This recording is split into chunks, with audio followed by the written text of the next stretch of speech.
आगे अब विकल चारित्र का वर्णन विस्तार से हो रहा है। तो वह विकल चारित्र 3 प्रकार का है। जैसे गृहस्थ धारण करते हैं उनके गृहजनों का जो विकल चारित्र है वह 3 प्रकार का है, अणुव्रत, गुणव्रत और शिक्षाव्रत। और ये तीनों के क्रम से 5, 3 और 4 वेद होते हैं। अर्थात अणुव्रत के 5 वेद होते हैं, गुणव्रत के 3 वेद होते हैं और शिक्षाव्रत के 4 वेद होते हैं। तो इस तरह 5 अणुव्रत, 3 गुणव्रत और 4 शिक्षाव्रत, इनको जोड़ेंगे तो 12 व्रत हो जाते हैं। तो सबसे पहले प्रारंभ हो रहा है अहिंसा अणुव्रत का वर्णन। दोहराएंगे श्लोक नंबर 52 52। प्राणातिपात वितथ व्याहारस्तेय काम मूर्छाभ्या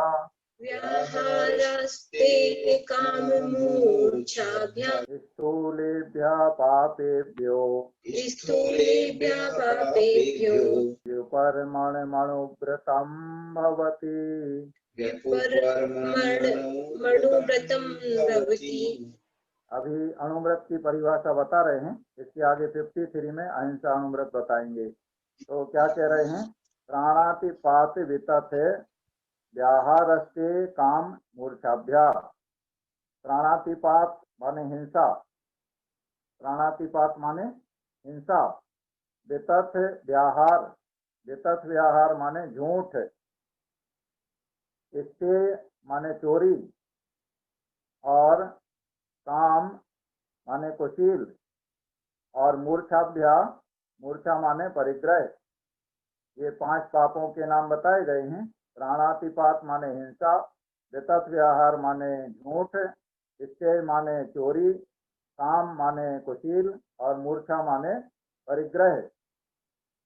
इन पापेभ्य माने पापों से, स्थूलेभ्य स्थूल पापों से, व्युपरमण माने विरत होना, अणुव्रतम भवति अणुव्रत होता है। अणुव्रत किसे कहते हैं पहले ये बताया जा रहा है। तो अणुव्रत किसे कहते हैं? हिंसा, झूठ, चोरी, कुशील और परिग्रह। इन 5 पापों से स्थूल रूप से विरत होना अणुव्रत कहलाता है। माने 5 पापों का स्थूल रूप से विरत होना माने त्याग करना। स्थूल रूप से और पूर्ण रूप से।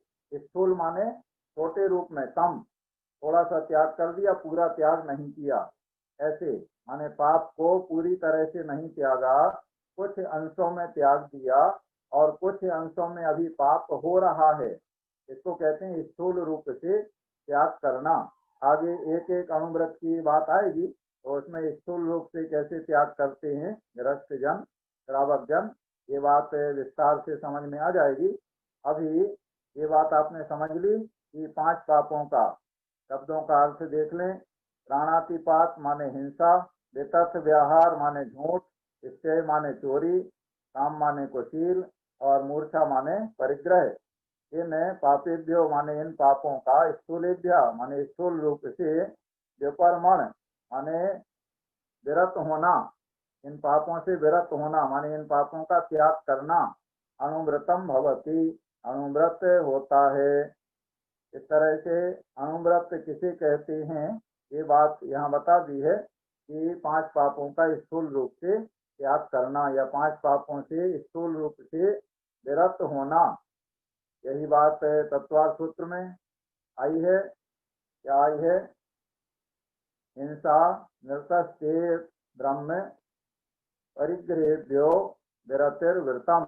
हिंसा, झूठ, चोरी, कुशील और परिग्रह, इन पापों से विरत होना व्रत कहलाता है। विरत होना माने इनसे दूर होना, इन पापों से दूर रहना, यानी इन पापों का त्याग करना, यानी अपने जीवन में, अपने आचरण में ये पाप नहीं होना, इसको विरत कहते हैं। और फिर वह व्रत 2 प्रकार के हैं। तो इन पापों का पूरी तरह से त्याग करना तो महाव्रत या सकल चारित्र होता है, और स्थूल रूप से या छोटे रूप में त्याग करना उसे अणुव्रत या विकल चारित्र कहते हैं। अब एक बार श्लोक दोहराते हैं।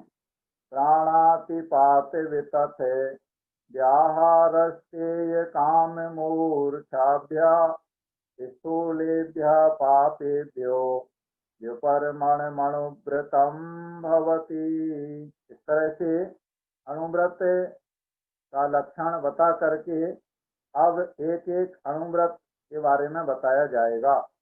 तो सबसे पहले अहिंसा अणुव्रत के बारे में बताते हैं। श्लोक नंबर 53 दोहराएंगे।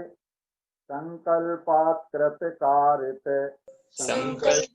कृतकारित मननाद्योगत्रयस्य चर सत्वान् मननाद्योगत्रयस्य चर सत्वान् न हिनस्ति यत्तदाहु स्थूलवधाद् विरमणं निपुणाः। हाँ, बहुत अच्छा। अब देखो अहिंसा अणुव्रत किसे कहते हैं। यत माने जो, योगत्रयस्य, योगत्रयस्य माने तीन योगों के योगत्रयस्य। तीन योग कौन कौन से हैं? मन योग, वचन योग और काय योग। मन योग से माने मन से, वचन से और काय से, ये तीन योग कहलाते हैं। तो मन योग से मनोयोग, वचन योग से और काय योग से, यानी मन वचन और काय के कृतकारित मननात्, कृतकारित और अनुमोदना रूप संकल्पा माने संकल्प से। देखो 9 चीजें हो गई। इस तरह से इनको 9 कोटि कहते हैं। ये 9 कोटि कहलाते हैं। 9 कोटि समझ ले सब अच्छे से। ये कई जगह है वर्णन आता है 9 कोटि का। तो 9 कोटि का मतलब क्या हो गया? मन वचन और काय के कृतकारित और अनुमोदना से, मन वचन काय के कृतकारित और अनुमोदना से। तो 9 कहाँ हुए? 9 ऐसे होते हैं कि मन से कृत माने करना, स्वयं करना, और कारित माने किसी अन्य से कराना, और अनुमोदना माने किसी करते हुए को अच्छा मानना, उसे अनुमोदना कहते हैं। तो मन के द्वारा कृतकारित अनुमोदना तीनों होते हैं, वचन के द्वारा भी कृतकारित अनुमोदना तीनों होते हैं, और काय माने शरीर के द्वारा भी कृतकारित और अनुमोदना तीनों होते हैं। इस तरह से मन से कृतकारित अनुमोदना तो 3 हो जाएंगे, वचन से कृतकारित अनुमोदना तो 3 ये हो जाएंगे, और शरीर से कृतकारित अनुमोदना तो 3 ये हो जाएंगे। इस तरह 9 हो जाते हैं भेद। इसे 9 कोटि कहते हैं। कोटि माने प्रकार, 9 कोटि माने 9 प्रकार। तो ऐसे 9 प्रकार से संकल्प से चर सत्वान, चर माने त्रस जीवों को, चर और अचर ऐसे 2 भेद हो जाते हैं। तो चर माने त्रस जीवों को और अचर माने स्थावर जीवों को। जो एक इंद्रिय जीव होते हैं वो अचर कहलाते हैं, स्थावर कहलाते हैं। इसमें नया शब्द आया है चर और अचर। ऐसे अन्य ग्रंथों में त्रस और स्थावर ऐसे शब्द आए हैं। तत्वार सूत्र में त्रस और स्थावर ये 2 भेद आए हैं संसारी जीवों के। सूत्र आया है 2वें अध्याय में, संसारण त्रस स्थावरा है। हमें संसारी जीव 2 प्रकार के होते हैं, त्रस और स्थावर। तो यहाँ चर सत्वान, चर सत्वान का मतलब त्रस जीवों को। तो इसमें देखो स्थावर जीवों को नहीं लिया, केवल त्रस जीवों को लिया है। त्रस जीव कहलाते हैं 2 इंद्रिय से 5 इंद्रिय तक के जीव। 2 इंद्रिय, 3 इंद्रिय, 4 इंद्रिय और पंचेंद्रिय, इनको त्रस जीव कहते हैं। जिनके 2 इंद्रियां हैं वो 2 इंद्रिय, जिनके 3 इंद्रियां हैं वो 3 इंद्रिय, जिनके 4 इंद्रियां होती हैं वो 4 इंद्रिय, और जिनके 5 इंद्रियां होती हैं वे पंचेंद्रिय जीव कहलाते हैं। और ये 2 इंद्रिय से लेकर पंचेंद्रिय तक के सारे जीव समग्र रूप से त्रस जीव कहलाते हैं, और उन्हीं को चर जीव कहते हैं। सत्वान माने जीव, जीवों को। पहले भी आया है ना सत्व, इसी में रत्नकरण श्रावकाचार में सत्व आया है। याद है कहाँ आया है? बताओ कोई को मालूम हो तो। इसी रत्नकरण श्रावकाचार में बिल्कुल शुरू में आया है, एकदम शुरू में। देखो जल्दी याद नहीं आ रहा है, दूसरे श्लोक में आया है, देश्यामि समीचीनम धर्मम कर्म निवर्हणम संसार संसार दुखता दुःखता वित्तमे सुखी। हाँ, सत्वान आया संसार है। दुःखता सत्वान हाँ, मैं सत्वान। गलत बोलती थी। हाँ, हाँ, वही सत्वान यहाँ आया है। चर सत्वान माने त्रस्त जीवों को, वहां पर था संसार दुखता सत्वान माने संसार के दुखों से जीवों को निकालकर उत्तम सुख में पहुंचाता है, वह समीचीन धर्म है, ये इस तरह से आया था। तो सत्व माने जीवों को, तो यहाँ चर सत्वान माने त्रस्त जीवों को। ना हिनस्ती माने नहीं मारता है।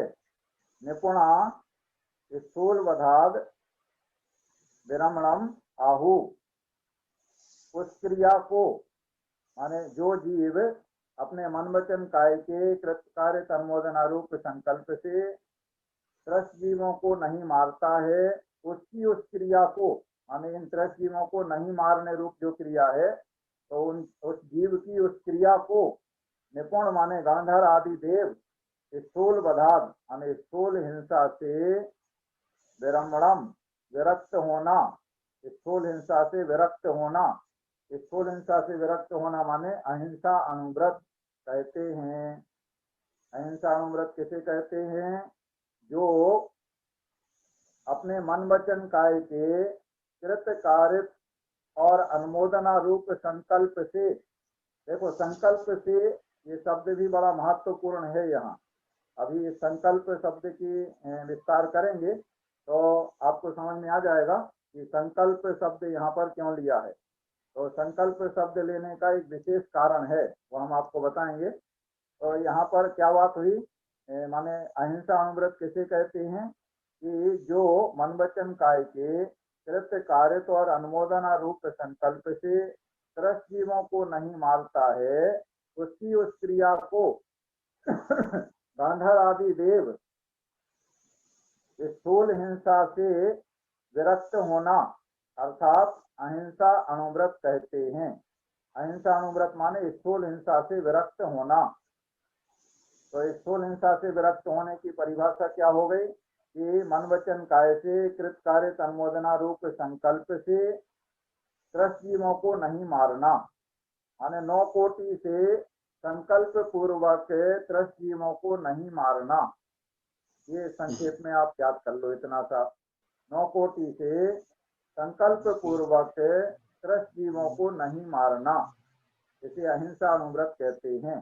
सरल शब्दों में ये बात समझ लो आप, 9 कोटि से संकल्प पूर्वक त्रस्त जीवों को नहीं मारना अहिंसा अनुव्रत कहलाता है। तो 9 कोटि आपने समझ ली, मन वचन काय कृत कार्य तन्मोदना, इनके तीनों के आपस में योग बनाने से इनके जो संयोग रूप से बनेंगे, मन से नहीं करना, वचन से नहीं करना, काय से नहीं करना, मन से नहीं कराना, वचन से नहीं कराना, काय से नहीं कराना, और मन से नहीं करना, कराना और अनुमोदना, वचन से नहीं करना, कराना और अनुमोदना, और काय से नहीं करना, कराना और अनुमोदना, ये 9 कोटि हो गई। 9 कोटि से संकल्प से त्रस्त जीवों को नहीं मारना।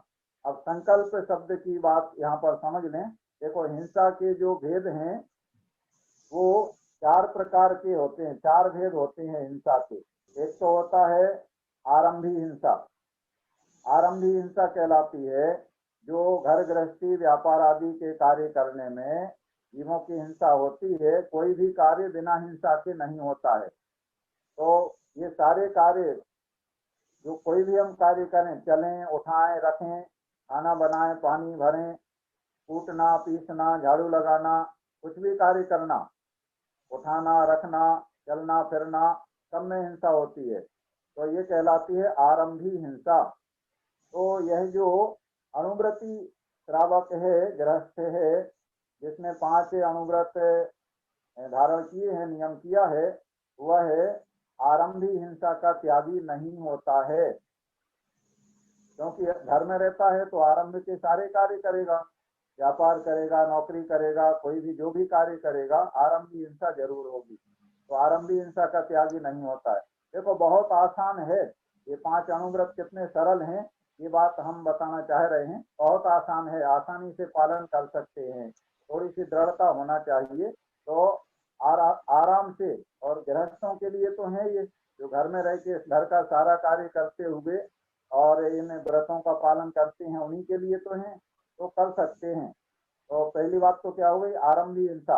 आरंभी हिंसा का त्यागी नहीं होता है गृहस्थ। दूसरी होती है उद्योगी हिंसा। कोई खेती करता है, कोई व्यापार करता है, कोई कारखाने चलाता है, किसी भी प्रकार का जो भी उद्योग करता है, उद्यम करता है, अपनी आजीविका के लिए जो भी कार्य करता है, वो सारे उद्यम हैं। और कोई भी उद्यम करे उसमें हिंसा जरूर होती है।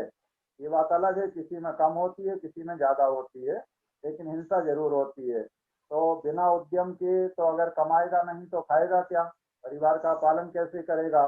घर में रहता है, उसकी पत्नी है, बच्चे हैं, परिवार है, सब कुछ है, सारी व्यवस्थाएं हैं, उनके लिए है ये, गृहस्थों के लिए। तो उद्यमी हिंसा का त्यागी नहीं होता है। आरंभी हिंसा का त्यागी नहीं, उद्यमी हिंसा का त्यागी नहीं। तीसरी होती है विरोधी हिंसा। किसी से झगड़ा हो गया, या कोई हमारे मंदिर पे, हमारे धर्म पर, हमारे साधु जनों पर कोई आकर के किसी प्रकार से विरोध कर रहा है, तो उसका प्रतिकार भी गृहस्थ करेगा। या अपने घर में ही कोई मान लो आपको किसी तरह से तंग कर रहा है लड़ाई झगड़ा के रूप में, तो उसमें वो लड़ाई झगड़ा भी करेगा। यहाँ तक कि जो अणुव्रती श्रावक है, वह सेना में युद्ध भी कर सकता है, उसको युद्ध करने पर रोक नहीं है। सेना में सैनिक बनेगा या सेनापति बनेगा, पहले भी पूर्व काल में बड़े बड़े राजे महाराजे हुए और उनके सेनापति वगैरह जैन श्रावक रहे हैं, जो एक चींटी को भी नहीं मारते, और वो वहाँ जब युद्ध होता है तो तलवार से कई लोगों को धराशायी कर देते हैं, सिर काट देते हैं। और कोई कहे कि चींटी को मार दो, तो चींटी को नहीं मारेंगे। ऐसे तो वह कहलाती है विरोधी हिंसा।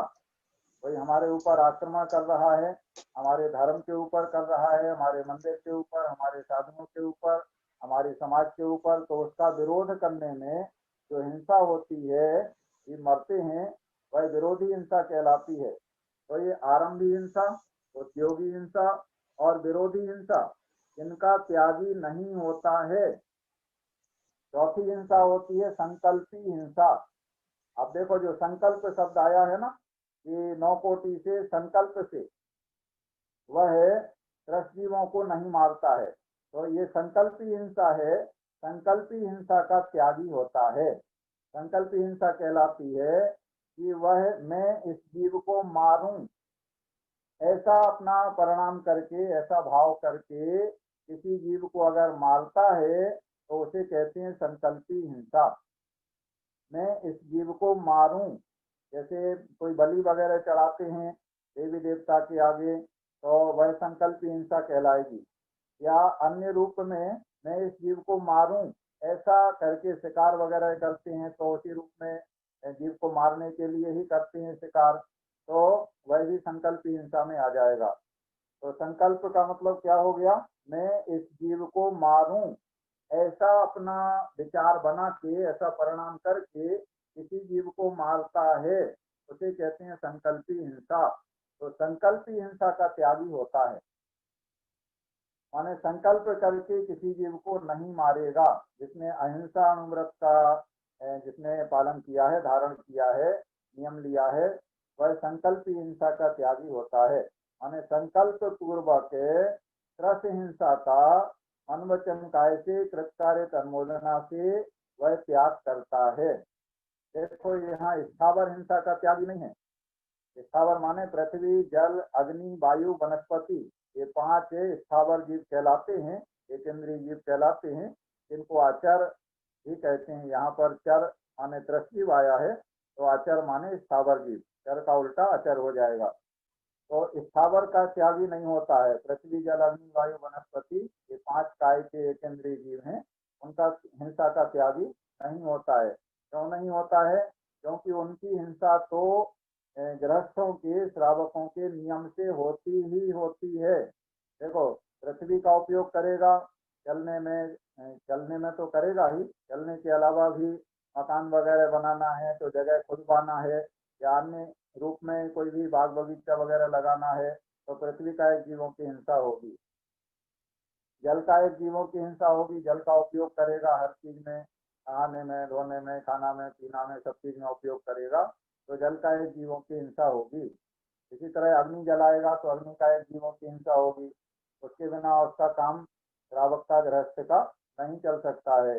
इसी तरह वायु का एक जीवों की हिंसा होगी, पंखा आदि चलाएगा, किसी भी रूप में हवा का उपयोग करेगा तो वायु का एक जीवों की हिंसा होगी।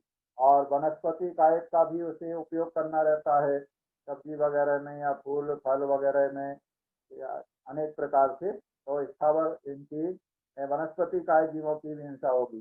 तो 5 स्थावर काय के जो एकेंद्रीय जीव हैं उनकी हिंसा का त्यागी नहीं होता है, ठीक है ना। 10 जीवों की हिंसा का त्यागी होता है, 2 इंद्रिय, 3 इंद्रिय, 4 इंद्रिय, 5 इंद्रिय, और इन 10 जीवों को भी 9 कोटि से संकल्प करके नहीं मारता है। आरंभ जनित क्रिया में हिंसा होती है उसका त्यागी नहीं है, विरोधी हिंसा होती है उसका त्यागी नहीं है, उद्यमी माने व्यापार आदि में हिंसा होती है उसका त्यागी नहीं है। देखो कितनी छूट है उसके लिए, केवल संकल्प करके कि मैं इस जीव को मारूं, यानी एक चींटी जा रही है, इस चींटी को मैं मार दूं, या घर में सांप निकल आया है तो सांप को मैं मार दूं, तो उस सांप को नहीं मार सकता है वो। अगर सांप को मार रहा है तो संकल्प हिंसा कहलाएगी। पकड़ के भगा सकता है, दूर कर सकता है, लेकिन मार नहीं सकता है। हिंसक जीव सांप है, बिच्छू है, कोई भी है, उसे भी अगर मार रहा है संकल्प करके ही मारेगा, तो फिर वो संकल्प हिंसा में आ जाएगा, उसे नहीं मार सकता है। इसलिए कोई जैनी श्रावक के घर में सांप बिच्छू वगैरह कुछ भी निकलता है तो उनका प्रयास ये रहता है कि इसे पकड़ के बाहर सुरक्षित जगह में छोड़ दें। चूहे वगैरह भी जैसे घर में हो जाते हैं, आपके वहाँ अमेरिका वालों क्या नहीं होते होंगे, इंडिया में तो खूब होते हैं, तो उनको पकड़ के बाहर छोड़ के आते हैं। मच्छर वगैरह भी आपके वहाँ यूएसए में तो नहीं होते हैं, यहाँ इंडिया में खूब होते हैं, तो उनको कीटनाशक वगैरह छिड़काव करके मार दें, इस प्रकार से तो उनको नहीं मारता है। उनसे उनको किस तरह से निकल जाए। अब अगर कहीं बहुत हो जाता है और बीमारी होने की संभावना होती है तो फिर अगर ऐसा मारना भी पड़ता है तो फिर उसका बहुत प्रायश्चित करता है। अपने अगर जीवन के लिए सुरक्षा की स्थिति आ जाती है तो फिर उसका प्रायश्चित अपने गुरु के पास जाके करता है। तो ये जो अहिंसा अणुव्रत है ये सबसे महत्वपूर्ण है। पुरुषार्थ सिद्धि उपाय ग्रंथ में आचार्य श्री अमृत चंद्र स्वामी जी के द्वारा अहिंसा जो अणुव्रत है माने हिंसा का त्याग है, इसे सबसे महत्वपूर्ण माना है और बहुत विस्तार से वर्णन किया है। अगर सभी ग्रंथों में सबसे अच्छा वर्णन अगर कहा जाए तो अहिंसा और हिंसा का, कैसे हिंसा से बचना है, इसके बारे में विस्तार से जो बहुत सारी शंकाएं रहती हैं खासतौर से युवा वर्ग में और या अन्य जैनेतर बंधुओं में, अन्य समाज के लोगों में, उनका बहुत अच्छा समाधान पुरुषार्थ सिद्धि उपाय ग्रंथ में आचार्य श्री अमृत चंद्र स्वामी के द्वारा किया गया है कि किस प्रकार से हिंसा होती है और किस प्रकार से हिंसा से बचा जा सकता है। तो समय रहेगा तो इसके हम पुरुषार्थ सिद्धि उपाय के बारे में करेंगे आपसे। बहुत अच्छा ग्रंथ है। अभी आज आपने समझ लिया कि 5 पापों का त्याग करना अणुव्रत कहलाता है। स्थूल रूप से 5 पापों से विरत होना, ये 5 अणुव्रत कहलाते हैं। और अहिंसा अणुव्रत 9 कोटि से संकल्प पूर्वक 10 जीवों की हिंसा का त्याग करना अहिंसा अणुव्रत कहलाता है। अब इसके आगे अहिंसा अणुव्रत के 5 अतिचार बताए जाएंगे, फिर सत्य अणुव्रत, फिर सत्य अणुव्रत के 5 अतिचार, इस तरह से 5 अणुव्रत, 3 गुणव्रत, 4 शिक्षा व्रत, इनका वर्णन चलेगा। बहुत अच्छा वर्णन आगे आने वाला है, तो आप लोग अच्छे से समझेंगे और याद करेंगे और अपने जीवन में धारण करने का प्रयास भी करेंगे। ये आचरण का ग्रंथ है। भले ही हम संकल्प पूर्वक या बुद्धि पूर्वक अणुव्रती ना बने, लेकिन फिर भी जैसा वर्णन किया है वैसा उस हिंसा आदि से, असत्य आदि से बचने का प्रयास करें। ऐसे प्रयास रूप में तो पालन हमारा होना ही चाहिए। एक बार दोहराते हैं श्लोक नंबर 53। संकल्पात् कृतकारित मननाद्योगत्रयस्य चरे सत्वान् न हि नष्टि यत्तदाहु स्थूलवधाद् विरमणं निपुणाः। इस प्रकार आज 2 श्लोक 52 और 53 में हमने 5 अणुव्रत जिसे कहते हैं उनके बारे में जान लिया और अहिंसा अणुव्रत के लक्षण को हमने विस्तार से समझ लिया है। और इस प्रकार आज का पढ़ाई का कार्य यहाँ पूर्ण होता है। अब आप लोग अपनी जिज्ञासा, प्रश्न आदि पूछ लें।